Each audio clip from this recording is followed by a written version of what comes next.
ఘనంగా వినాయక చవితి ఉత్సవాలు. Today TV Palnadu జిల్లా పొలిటికల్ బ్యూరో దుగ్గి నాగేశ్వరరావు.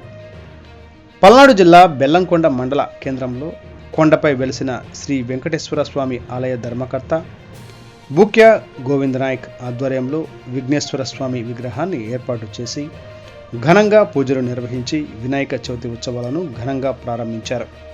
ఈ కార్యక్రమానికి కొల్లూరు శ్రీ ప్రసన్నాంజనేయ స్వామి అర్చకులు బుర్రా అనంతబాబుచార్యులు ప్రత్యేక పూజా కార్యక్రమం నిర్వహించారు. ఈ సందర్భంగా వినాయకుడు ఈ లోకానికి రావడానికి కారణం భక్తులకు అర్థమయ్యే రీతిలో మంత్రోచ్చారణ మధ్య వివరించారు. పలువురు భక్తులు వినాయక విగ్రహానికి హారతులు అర్పించారు. అదేవిధంగా వినాయక ఉత్సవాలని పల్నాడు జిల్లాలో అన్ని గ్రామాల్లో భారీ ఎత్తున విగ్రహాలు ఏర్పాటు చేసి భక్తులు తమ అభిమానాన్ని చాటుకున్నారు. ఈ సందర్భంగా ఆ విఘ్నేశ్వరుడు ప్రతి ఒక్కరిని అన్ని రకాలుగా ఆశీర్వదించాలని పలువురు భక్తులు, అర్చకులు, పూజారులు కోరుకున్నారు.